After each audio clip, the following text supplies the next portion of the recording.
जय श्री कृष्णा। प्रिय श्रोताओं, आज के इस वीडियो में आप जानेंगे माघ माह की पूर्णिमा के विषय में। इस बार की माघ पूर्णिमा बहुत ही विशेष है क्योंकि इस बार इस पूर्णिमा पर कुछ ऐसे दुर्लभ संयोग बन रहे हैं जो हर बार नहीं बनते और ये इस पूर्णिमा की महत्ता को कई गुना बढ़ा रहे हैं। सबसे पहले तो है पुष्य नक्षत्र। देखिए, पुष्य नक्षत्र तो हर महीने आता है, लेकिन रविवार के दिन पड़ने के कारण इसे रवि पुष्य नक्षत्र कहते हैं और ये संयोग साल में 2 या 3 बार ही बनता है। इसके अलावा इस दिन प्रीति योग, आयुष्मान योग और इस बार पूर्णिमा पर भद्रा का साया भी रहेगा। इन सभी के विषय में त्रिक पंचांग के हिसाब से आपको विस्तार से बताएंगे और वीडियो के अंत में रवि पुष्य नक्षत्र से जुड़े हुए कुछ महत्वपूर्ण उपाय बताएंगे, इसीलिए वीडियो को पूरा देखें। आइए पहले थोड़ा सा पूर्णिमा के महत्व को जान लेते हैं। देखिए, पूर्णिमा की तिथि पर स्नान दान का सबसे ज़्यादा महत्व है। शास्त्रों के अनुसार अगर इस दिन ज़्यादा कुछ नहीं कर सकते हैं तो कम से कम तीर्थ स्नान जरूर कर लेना चाहिए। माघे स्नानम महापुण्यम सर्व पाप प्रणाशनम, अर्थात माघ माह में किया गया स्नान अत्यंत पुण्यदायी होता है और ये सभी पापों का नाश करता है।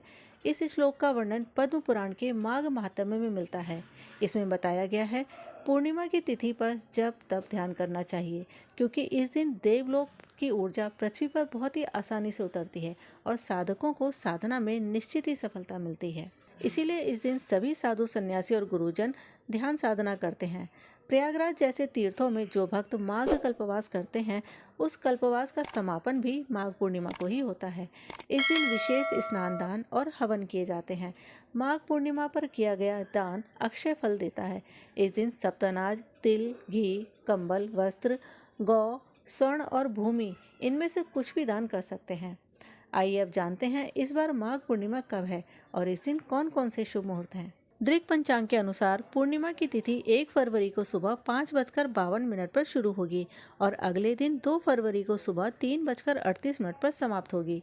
सूर्य व्यापनी के अनुसार माघ माह की पूर्णिमा का व्रत 1 फरवरी 2026 दिन रविवार को रखा जाएगा और पूर्णिमा का स्नान दान भी 1 फरवरी को ही किया जाएगा। इस दिन ब्रह्म मुहूर्त सुबह 5:36 से सुबह 6:24 तक रहेगा।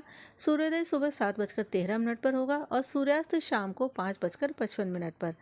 चंद्रोदय 1 फरवरी को शाम 5:26 पर होगा और चंद्रास्त 2 फरवरी को सुबह 7:26 पर होगा। अभिजीत मुहूर्त दोपहर 12:13 से दोपहर 12:55 तक रहेगा। अमृतकाल शाम को 5:58 से शाम 7:28 तक रहेगा। इस समय महादेव का जल से अभिषेक करें। रवि पुष्य नक्षत्र 1 फरवरी को प्रातः 1:34 से 1 फरवरी को रात 11:57 तक रहेगा। इसके बाद अश्लेषा नक्षत्र लग जाएगा।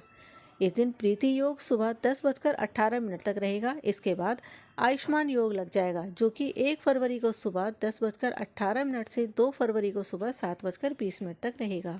इस दिन भद्रा का साया भी रहेगा। भद्रा काल सुबह 5:53 से शाम 4:46 तक रहेगा।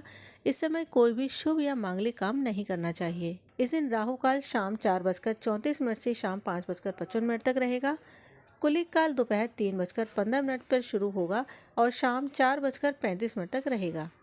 आइए जानते हैं इस दिन रवि पुष्य नक्षत्र में कौन कौन से लाभ ले सकते हैं और इस दिन क्या क्या उपाय करें। रवि पुष्य नक्षत्र को सर्व सिद्धि योग माना जाता है। इस दिन किए गए शुभ कार्य लंबे समय तक फल देते हैं।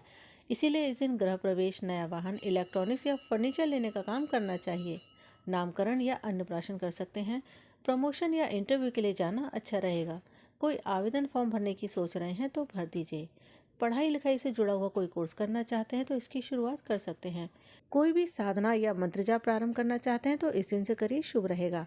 बात करते हैं सूर्य साधना की, तो रवि पुष्य नक्षत्र में सूर्य साधना से निश्चित ही मान सम्मान और पद प्रतिष्ठा में वृद्धि होती है। इस दिन ये उपाय करें। इस माघी पूर्णिमा पर तीर्थ स्नान करके कम से कम 5 घी के दिए पवित्र नदी में प्रवाहित करें। जीवन की प्रगति में आने वाली सभी रुकावटें दूर होंगी। पूर्णिमा के दिन लक्ष्मी नारायण का पूजन करें। गाय के दूध से बनी मिठाइयाँ अर्पित करें। भगवान विष्णु के मंत्रों का जाप करें। सत्यनारायण की कथा कहें। चंद्र ग्रह को मजबूत करने के लिए रात में चंद्रमा को कच्चे दूध और जल से अर्घ दें। ओम सोम सोमाय नमः मंत्र का 11 या 21 बार जाप करें। पारिवारिक सुख के लिए इस दिन शिव गौरी का पूजन करें। वैवाहिक सुख के लिए चावल की खीर अर्पित करें। घर से रोग और नकारात्मकता दूर करने के लिए घर में कपूर और लौंग की धुनी दें। पुष्य नक्षत्र में ये काम भूल कर भी ना करें। पैसे का उधार लेन देन इस समय नहीं करना चाहिए। घर का कोई सामान ना बेचें, जैसे मकान, गाड़ी या कोई ज्वेलरी। लड़ाई झगड़े से बचें। ऐसा कोई काम ना करें जिससे करीबी रिश्तों में कड़वाहट आए, क्योंकि इस समय जो भी काम किया जाता है उसके स्थिर होने की संभावना ज़्यादा होती है। प्रिय श्रोताओं, ये थी माघी पूर्णिमा के विषय में विस्तृत जानकारी। आशा करते हैं आज की वीडियो की जानकारी आपको अच्छी लगी होगी। इस वीडियो के विषय में आपके जो भी विचार हैं हमें बताएं। आपके विचार हमारे लिए बहुत महत्वपूर्ण हैं, क्योंकि इसी से हमें पता चलता है कि आप हमारे द्वारा दी गई जानकारी से संतुष्ट हैं।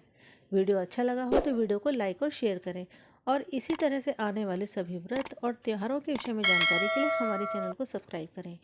जय श्री कृष्णा।